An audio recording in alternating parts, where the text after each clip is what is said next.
Toby is a tram engine. He has cowcatchers and side plates, and doesn't look like a steam engine at all.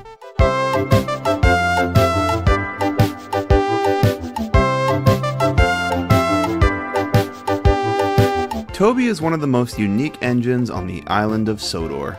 He is a steam engine, but his wooden boxy outline and covered wheels make him look more like a shed than an engine.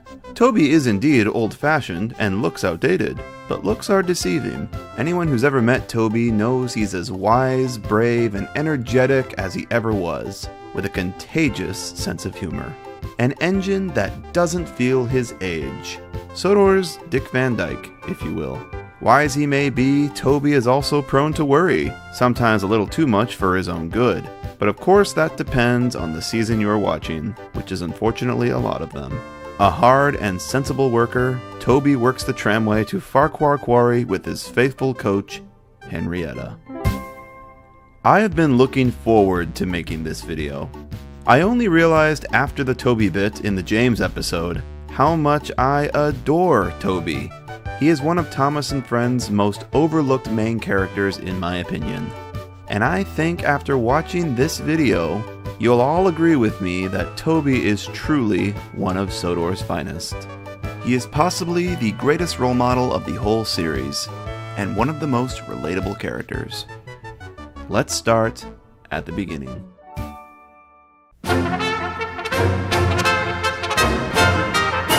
Toby is in fact the first character in the series to be directly based on an existing engine. All the characters prior had their bases decided later on after the fact, once Audrey started working real-world elements into the series.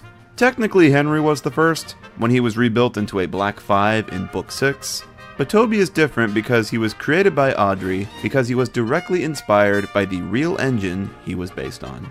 Let me explain. Toby is a Great Eastern Railway C53 class, later classified J70, tram steam engine, built for the Wisbech and Upwell Tramway in England. This light railway ran along roads, and thus its engines needed wheel coverings to prevent people or cars being dragged under them should a collision occur.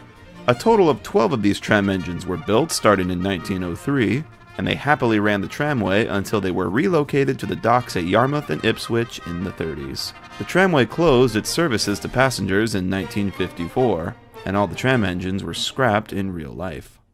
In 1951, Railway Series creator Wilbert Awdry took his family to the east of England on holiday, where they happened upon the last few working tram engines at Yarmouth. The crew were friendly and allowed them to ride in the cab.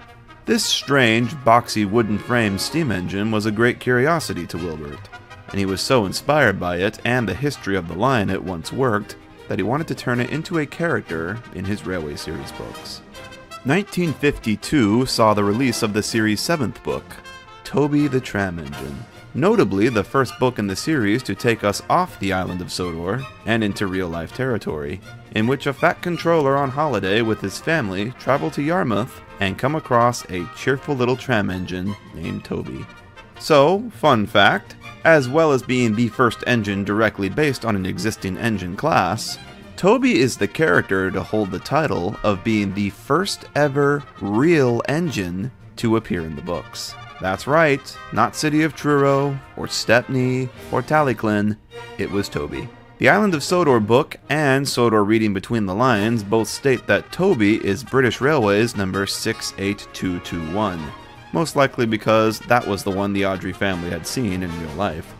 This, pictured here, is the actual Toby, before going to Sodor of course, wearing his original Great Eastern number 127. 68221, aka Toby, worked his branch of the Wisbech and Upwell for several years alongside his brothers, and with his coach, Henrietta. The tramway was prosperous, but as road traffic started to increase, work on the tramway lessened over the years. Toby remembered the days he'd travel along with 9 wagons behind him, but nowadays only pulled 3 or 4. Henrietta, once filled with passengers going to work, now rode behind him, usually empty. The Fat Controller happened upon Toby on holiday with his family, and they were all incredibly intrigued by the unique tram engine. The crew were happy for visitors, and allowed them rides in Henrietta and even in the cab on their last day. Toby himself was rather impressed with how properly the Fat Controller spoke to him. This gentleman, he thought, is a gentleman who knows how to speak to engines. They said their goodbyes when the holiday ended, and only a few months after that, Toby's branch closed for good.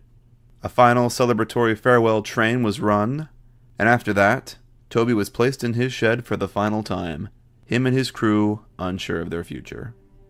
Back on Sodor, meanwhile, Thomas got himself into trouble, because it's Thomas, of course he did. The line to Farquhar Quarry is a tramway and runs alongside the road for a ways, so engines that ran this had to have their wheels covered. Prior to Thomas's arrival, the coffee pot engines, which were all presumably fitted with side plates, ran this tramway. But after their final withdrawal in the late 40s, Thomas did the work. The local constable was elderly and a friend to the railway, so he looked the other way when Thomas took over. However, that constable retired, and the new one was grouchy. When he caught Thomas on his first day, he wrote his crew a ticket for traveling illegally along public roads without the proper wheel coverings. News, of course, reached the Fat Controller, who found himself in a sticky situation. His options were to either give Thomas side plates, or get a tram engine. Of course, we want a tram engine! The Fat Controller remembered Toby, and wrote to his controller asking if he'd be interested in selling him. Toby's shed doors were flung open as his crew danced a jig around him, with the Fat Controller's letter in their hands. Toby had been saved by the North-Western Railway. No time was wasted, and Toby made the trek across England to the island of Sodor. He brought Henrietta with him, who he feared would be turned into a henhouse if she had stayed behind. The Fat Controller saw no issues with this, and put them to work on Thomas's branch line. Now Thomas didn't like Toby at first, but his opinion of him was quickly changed once Toby rang his bell and gave that grouchy constable a good scare. Toby really said, "F the police." He was eventually repainted into a special chocolate brown, with bright blue side plates, and a gleaming number 7 on his sides. He has remained a prominent and credible member of the North-Western Railway ever since, and is the only surviving member of the J70 class tram engine.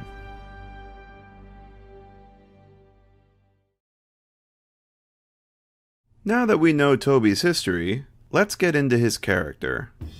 I'll summarize who Toby is in a simple sentence in the best way I can. Toby is a wise, experienced old grandpa that gives no fucks. Edward is also a wise, experienced old man, but there is a key difference between them.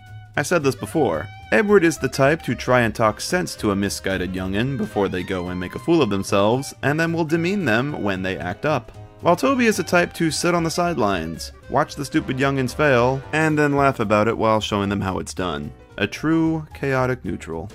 As my good friend W.R. Duke Dog put it, Edward has the kind of wisdom in that he knows just how to advise younger engines and mentor them. Toby has the kind of wisdom where he knows how to get free candy out of the machine if you hit it a certain way. I couldn't have put that into words better if I tried. Toby is based at the tail end of Thomas's branch at Farquhar, in which he shares a shed with Thomas and Percy. He is the middleman of this trio. In the books, Toby is easily Percy's best friend, and a mentor figure to him. This is prominent in stories such as Percy's Predicament, in which he suggests swapping jobs to give Percy a change, or in Percy and Harold, when Toby lends a listening ear to Percy's complaints. Thomas is a very stuck-up engine, and likely didn't give Percy the time of day when he first came to the line, so Percy fell on Toby for support. Speaking of Thomas, Toby is probably the only engine on the whole railway, with the exception of Edward of course, that Thomas actually is pleasant with, and sees as an equal. Thomas didn't like Toby at first, because of course he didn't. Thomas doesn't like anyone. But it was only after Toby gave the constable that wrote Thomas up in the first place a good scare, that Thomas decided Toby was alright. He is a mutual to both Thomas and Percy, but when they argue, Toby steps aside and watches the fire spread, and he enjoys every second of it. Thomas was grumpy in the shed that night. Toby thought it was a great joke. Take note of how Toby helped Percy spook Thomas in Ghost Train, and then in the very next story, he gladly joins Thomas in laughing at hay-covered Percy. Toby doesn't pick sides. He is a true neutral agent of chaos. If you want another example of Toby's chaos, look no further than the story Mavis from the same book. In this story, a young Mavis refuses to take Toby's advice and gets herself stuck on the crossing before Farquhar. Toby is told of Mavis being in trouble, and refuses to help her. Only after he's told that he himself might get in trouble with the Fat Controller for allowing Mavis to take his trucks in the first place, he agrees to help. Take note of the illustrations. Toby is at the shed when he hears the news. And then in the next illustration, when he helps Mavis, the sheds are right there, still in the background. Honestly makes this whole story even funnier, knowing this Joker was a mere 100 yards away from Mavis, witnessing the whole thing, and chose to sit there and watch her struggle. Toby don't give no fucks. I love this story.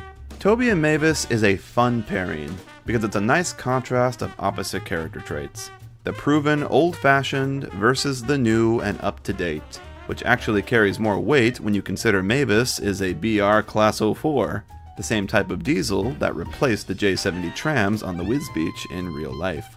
Another noteworthy character dynamic is one of my absolute favorites, Toby and James. I've talked about this previously. The reason this dynamic is so entertaining is because it's pairing the character who is the most obsessed with self-image with the character who cares the least about self-image. James ridicules Toby's appearance when they first meet, and later puts himself on a pedestal because he gets to pull the express while Toby doesn't. Toby doesn't give a shit what people think of him. He's completely content with his life and who he is. As we discussed before, James is in denial of who he actually is, and always has something to prove. Contrast to Toby, who could die tomorrow and would die content. Christopher Audrey has stated in interviews before that Toby is his favorite character. Toby's my favourite. Particularly because he got to ride in the cab of the real Toby as a boy in Yarmouth.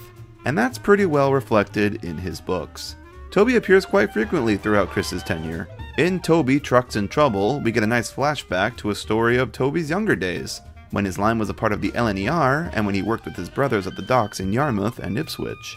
There's another story where Toby derails at the crossing and travels literally on the road, and another where he pulls a mega train. Toby's final story in the Railway series involves the newly restored Victoria being coupled to Henrietta and permanently joining their consist. Toby did not have the most noteworthy arc of the Railway series. He was very much a constant, but it does span over 100 years of history and has several fun dynamics shared with various characters.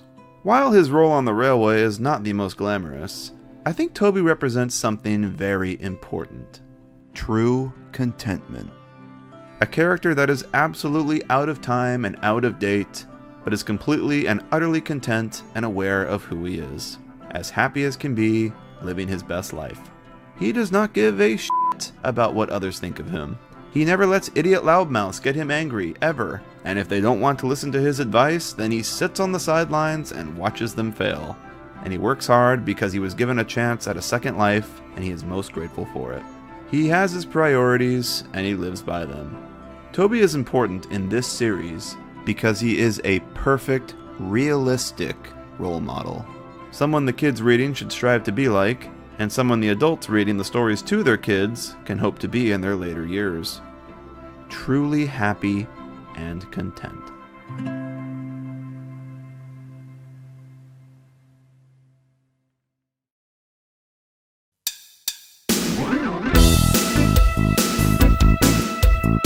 Toby's backstory in the model series is almost the same as the books, although the location of his old railway was drastically changed. In the show, Toby always worked on Sodor, on his own line in the north of the island separate from the Fat Controller's railway. The line ran from Arlesborough Harbour to Arlesdale End, providing rail access to all the farms and factories along it. One day, while on holiday with his family, the Fat Controller stumbled upon Toby, and we all know how the story goes from there. When the line closed, Toby and Henrietta were saved by the Fat Controller. Toby spent most of his new life on the big railway, until one fateful night his line was accidentally rediscovered by Oliver, and the Fat Controller reopened it. Since Season 5, Toby's home is back at Arlesdale End, in his old shed, now new again. I'll give the model series this. It was always very clear the show crew loved Toby. Brett Allcroft, David Mitton, etc. They usually made Toby do something crazy noteworthy every season. Season 5 was the best of this in my opinion, where his old line gets rediscovered and reopened. We go on an adventure into wild untamed Sodor with him and find a castle and a spooky abandoned mine. He's the star of the show's token disaster film episode. He bared witness to an accidental suicide, typical season 5 things. Toby had a plethora of big adventures this year. Easily my favorite Toby season. One of my favorite Toby moments ever is shockingly in Thomas and the Magic Railroad. Yes, I'm just as shocked as you are. And it's the scene where he spies on the Diesels at the ironworks. Toby rings his bell to distract them. It's the old teapot! Oh, smash him! He watches them flounder, then he laughs and leaves them. I just love Toby. He's such an agent of chaos. For all of this movie's faults, it nailed Toby's character so perfectly. Oh, Diesel won't bother with an old engine like me. He thinks I'm really useless. Something that I think is pretty noteworthy of the model series' portrayal of Toby is how connected to the human characters he is.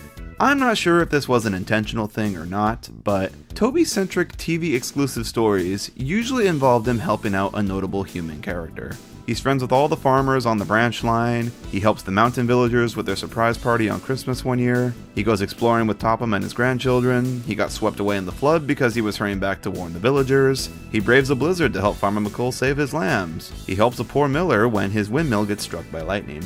Hell, his very first episode ever is about him hanging out with the Hat family on their holiday. As a result, there's a certain relatable, personable aspect to Toby that the other characters just don't have. He has more of a real human connection, and thus, it's just that much more endearing to the audience watching. Something else I want to call attention to is Toby's friendship with Percy. Thomas and Percy being best friends was something they really amped up in the later seasons, which is kind of weird because in the first 5 seasons or so, it was pretty clear that Toby and Percy were the close ones, and Thomas was more of a mutual to both. That's not to say Thomas wasn't friends with Percy, they definitely had some adventures together. But Percy looked up to Toby as a mentor figure, and Toby sort of fathered him in a sense. This was a thing in the books for sure through and through, and it carried over to the TV exclusive episodes like Toby and the Flood, where Percy without hesitation saves Toby from going over the falls. Or a surprise for Percy, when Toby tries to help Percy look on the bright side of life. As the show went on, the show pushed Percy and Thomas closer together, and Toby sort of got phased out of that dynamic entirely.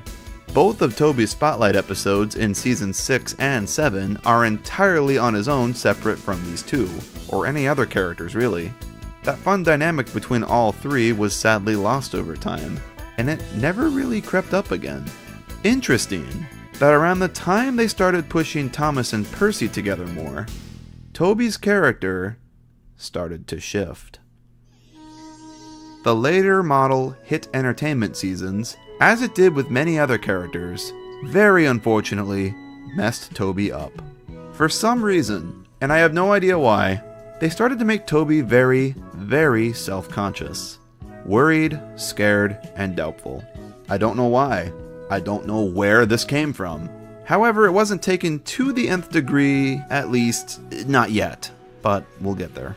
A lot of people say this warrior Toby persona started in season 5 in Toby's discovery, but I call bullshit on that. He was scared in that episode because he was in a scary situation. Characters are allowed to get scared when they're put in scary situations. That's how a story builds tension, when the audience POV character is put in a setting that we're not familiar with. It's when being scared becomes their default character trait is where the problem lies.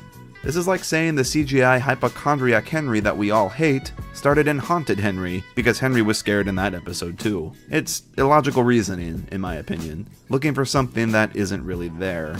This new warrior Toby persona, in my opinion, started in season 8, the first hit entertainment season, and it got worse and worse over the years. In this episode, which is called You Can Do It, Toby, Toby takes over for Edward at Wellsworth and worries constantly that he could never be a successful banker engine like him. But I'll never be able to do Edward's job. He's a proper steam engine. This episode is pretty weak, though it's not terrible.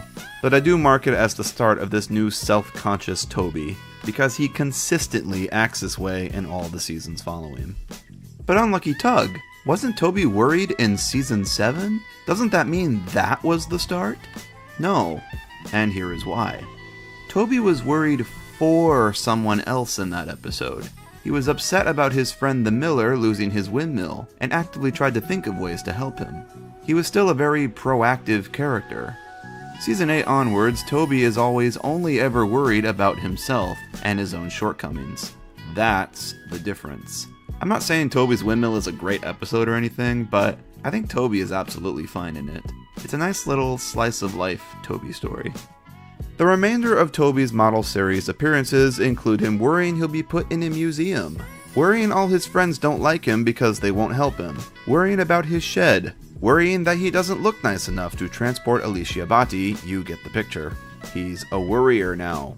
None of this is the true Toby we saw in the earlier seasons or in the books. It's like he was swapped with a different character entirely. But I will say this. It wasn't all bad though. Sometimes glimpses of old Toby shone through. Like in season 9's Emily Knows Best, where Toby is seen as a mentor figure to Percy again for the first time in a good long while, and where he flat out laughs at Emily. You have to be clever to be a queen, he said wisely, and know the right thing to do. I always know what to do. Toby laughed. That's a good Toby moment. And probably the last time ever in the whole show Toby has ever really felt like Toby. Toby in the model series is definitely a mixed bag, but man, those first 5 seasons or so just got him so right. Even the few seasons following did him well. It's just a shame those later years kickstarted a character shift that would eventually become his default. Cue the CGI series.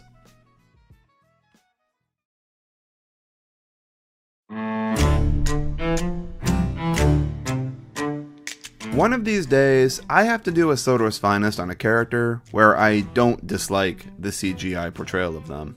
The CGI seasons, to put it bluntly, were not very kind to Toby. They really amped up Toby being scared of things. That is quite literally the plot of every Toby-centric episode, with the exception of a couple that I will talk about in a moment. He's scared of his new whistle. He's scared of the whistling woods. He's scared of going to Misty Island, even though he's been there multiple times prior with no issue. He's scared of Knapford Junction out of nowhere. How many goddamn times have you been to Knapford, Toby? Why are you scared of it now, all of a sudden? He's scared of working with Hannah. He's scared of crossing the rickety old bridge. And then he's scared of crossing the walking bridge. Well, I guess I don't blame him on that one. Just like Henry in CGI, I have absolutely no idea where this petrified warrior persona came from and why they kept doing it over and over again. Who decided this? Why do they keep coming back to it? Even everyone's favorite head writer, Andrew Brenner, who claimed Toby is one of his favorite characters, defaulted to writing Toby as a wibbling coward. Don't eat me! Don't eat me! Don't eat me! I just don't understand it. He was never like this in the books or in the early model seasons. Toby always felt like an afterthought in CGI. Almost like they gave him an episode every year because they had to. Because he's in the theme song.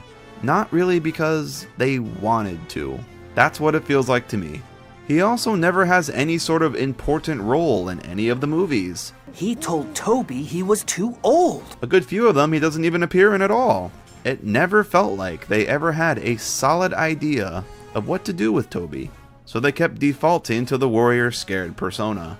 It's like a sick ongoing joke in this show, that when they can't think of something to do with a character, they just make them scared or self-conscious. Also see Henry, see Edward, see Percy, see Skarloey. Like, goddamn, I'd rather them just not use the character that season if they can't think of anything better. I feel like I'm repeating myself a bit from the Henry video here, because these two pretty much have the same unfortunate degradation. Scared of the most inane things. A cow? However, there is one element of Toby in CGI that I absolutely adore. Something that totally separates him from the rest of the characters. And that's Henrietta. In season 18, Henrietta reappeared with a face and a voice of her very own. Giving Henrietta a face and making her an actual character to interact with Toby was the best thing they could have done for him, and was one of the best changes in the CGI series made, in my opinion. I love these two together. They're like an old married couple, always bickering. Toby complaining about something, and Henrietta nagging him. Their on-screen relationship is just so endearing. They remind me so much of a grandma and grandpa that banter with each other and know exactly what the other is going to say, always. Well, don't forget about those side plates. You don't want any bits falling off. But there is a warmness between them that is very, very apparent. These two really need each other. Toby needs Henrietta to give him confidence when he's feeling down, and Henrietta needs Toby to go out and see the world around her. Literally. A true partnership. The episode, The Truth About Toby, is one of the few good exceptions I mentioned earlier that I want to talk about. This episode, while very dumb, the plot is about the engines all believing Toby is being scrapped, and none of them do anything to stop it. Really great friends Toby has. It totally solidified Henrietta as an actual character for me. My Toby is in fine shape. Her and Toby's dynamic is at their strongest here, in my opinion. Oh, Toby, I was waiting for you. Yes, Henrietta, I know you did, and you were right. Sorry. Find yourself somebody that looks at you the way Henrietta looks at Toby. Henrietta! Toby! Henrietta! Another pretty good CGI Toby appearance is in the same season, in the episode Den and Dart, where Toby steps in and helps train a worried Den who is stepping in for Mavis at the quarry. It's really nice seeing Toby trying to lift someone up who's feeling down for once, instead of the other way around. Toby's new friend from season 20 is pretty okay. It's more a decent Philip episode than a Toby one if you ask me. Toby is kind of a curmudgeon in this, but at least he's not a coward, so whatever, I'll take it. Heart of Gold, which is a Bwubba episode written by fellow fan Michael White, I would say is a decent episode, although it still suffers from Toby being very self-conscious and worrying about what some rude visitors say about him behind his back. Doesn't even look like an engine. You're right. He looks like he belongs in a museum. It doesn't feel like Toby to me. Real Toby would have just rolled his eyes at them. But I won't deny Toby has a pretty awesome chase sequence in it. Toby chasing after thieves in the night is really cool. The first time the character has done something on any sort of epic scale in years. CGI Toby isn't all bad, just mostly bad. He has his moments, but I never really felt like any of the writers from any of the CGI eras fully or truly understood the character.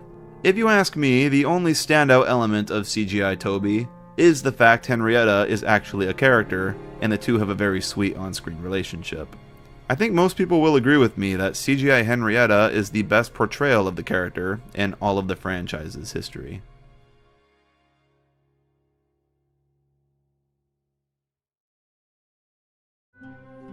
I suppose it wouldn't be a Sodor's finest if I didn't tell you all this character's journey has been turbulent, because Toby's definitely has been.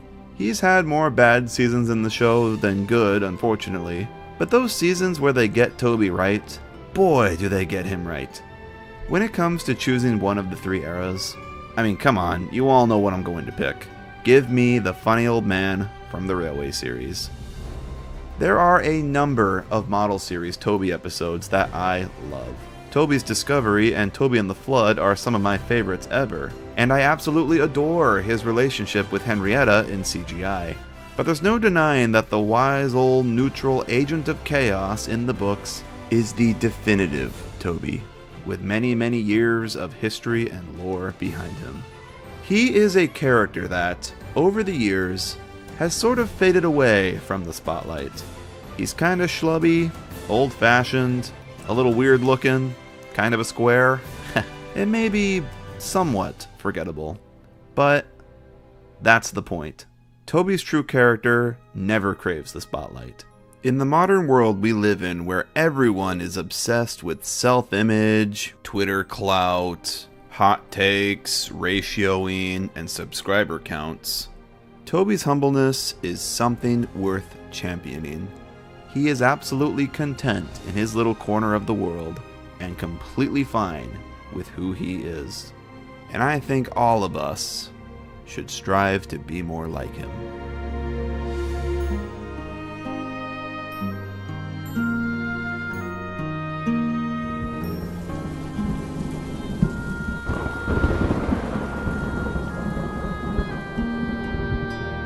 Toby! Wake up, Toby! The mail has just arrived! You've been saved by the Northwestern Railway!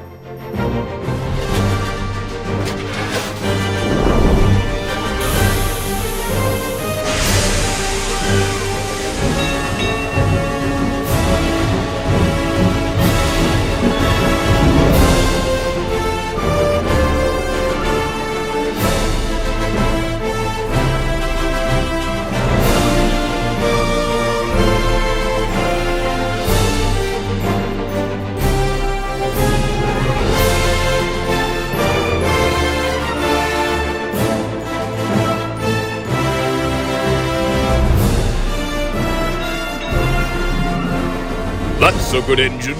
Welcome to Sodor, Toby. I know you'll be a credit to my railway.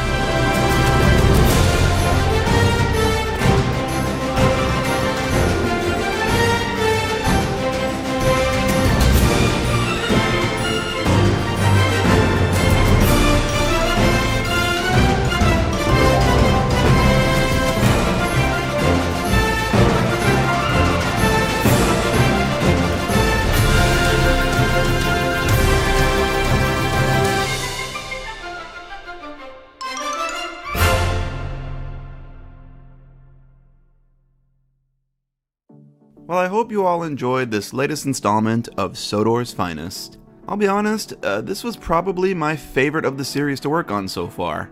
The way that ending piece came together was just so satisfying. So, I want to take a quick moment here to call some attention to a new development for my channel, and that is my Patreon. As I continue down this new full-time content creator career I have chosen for myself, I need a way to keep my income stream level as I work on videos that require more time to research and edit. The presentation of my content is very important to me, and I like my videos to be very thorough and well edited. But of course, that all takes time. Patreon will hopefully help fill in those gaps. I have officially opened one, with different tiers you can choose from should you decide to become a patron. Tier 1 is Cleaner, which is $1 a month and basically just a tip jar. $1 a month to help the continuation of videos be made consistently. Tier 2 is Fireman, which is $5 a month and has a few perks. This tier gets your name in the end credits of every new video that comes out, and you get to participate in the voting of new content exclusively on Patreon. Your input helps decide what video comes next. And lastly, Tier 3, which is Controller, at $10 a month. This tier gives you the same perks as Fireman, but with exclusive early access to all new videos. You can be watching new Unlucky Tug videos on Wednesdays instead of Fridays. Also included in this tier is access to the Photoshop files of my thumbnails and Illustrator files of new graphics I build. For example, the thumbnail art for this video will be posted there in a couple days, and you'd be free to do whatever you want with it. So if you'd like to become a patron of mine to unlock these perks, click the link in the description and sign up there. All and any contributions is greatly appreciated. Thank you all, once again, for your continued support. It's that support you show that allows this channel to keep growing. I'll see you all in the next one, folks. Bye-bye!